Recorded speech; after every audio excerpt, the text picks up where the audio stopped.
दादा बाजार से एक छोटा सा रेड बुल लाया था जो बहुत चंचल और बदमाश था। यहाँ दादी भी बाजार से एक छोटा सा मुन्ना लाई थी जो बड़ा सीधा साधा और ईमानदार था। दादा कुश्ती लड़ने में बहुत माहिर था क्योंकि वह हर रोज सुबह जिम हॉल में जाकर जिम करता था। दादी भी उसी जिम हॉल में जाकर जिम करती थी, लेकिन दादा उसे देखकर हमेशा जलता रहता था। एक दिन गांव वाले मिलकर दादी और दादा में कुश्ती लड़ने के लिए फोर्स करने लगे। दादा तुरंत राजी हो गया और सोचा कि चलो इस बार अच्छा मौका है दादी से बदला लेने का। फिर इस मुकाबले के लिए गांव वालों ने मिलकर विनर को 1 करोड़ रुपए देने के लिए एकत्र किया। एक दिन दादी के मुन्ना से छोटे रेड बुल की मुलाकात हुई और छोटा रेड बुल मुन्ना को चैलेंज देने लगा, लेकिन मुन्ना उसकी बातों को नजरअंदाज किया और वापस अपने घर लौट गया। छोटा रेड बुल घर जाकर दादा से कहा, दादा इस मुकाबले में मैं मुन्ना से कुश्ती लड़ना चाहता हूँ। दादा ने बोला, ठीक है, लेकिन तुम पहले अपनी बॉडी मेरे जैसा बना लो, फिर मुकाबला करना। कुछ दिन बाद वह समय आ गया और दादा और दादी दोनों मुकाबले के लिए मैदान में उतर गए।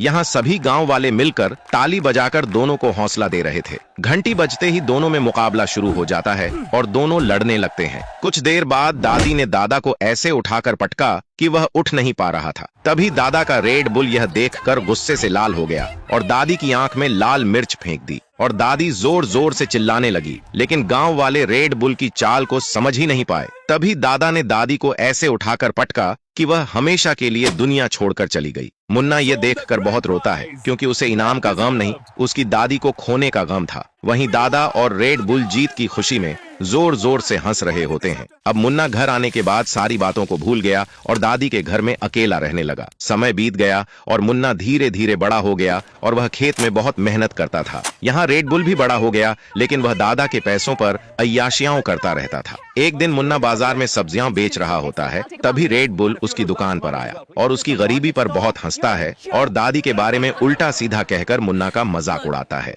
मुन्ना दादी के बारे में बुरा भला सुनकर गुस्से में आ गया और रेड बुल के साथ भिड़ गया। तभी देखते ही देखते हजारों पब्लिक एकत्र हो गए और लड़ाई रोकने लगे। मुन्ना लगातार रेड बुल को मारता रहा और वह गांव वालों की एक भी नहीं सुनता। तभी गांव वाले बोले, मुन्ना तुम्हें तुम्हारी दादी की कसम, अब रेड बुल को छोड़ दो। मुन्ना इतना सुनते ही तुरंत रुक गया और बोला, अब रेड बुल के मौत का फैसला वीडियो देखने वाले करेंगे। जो लोग चाहते हैं कि रेड बुल को मार दिया जाए वह लाइक सब्सक्राइब करके कमेंट में यस लिखें, और जो लोग चाहते हैं इसे छोड़ दिया जाए वह लाइक सब्सक्राइब करके कमेंट में नो लिखें। लेकिन ध्यान रहे, आपका एक फैसला मेरी दादी को इंसाफ दिला सकता है।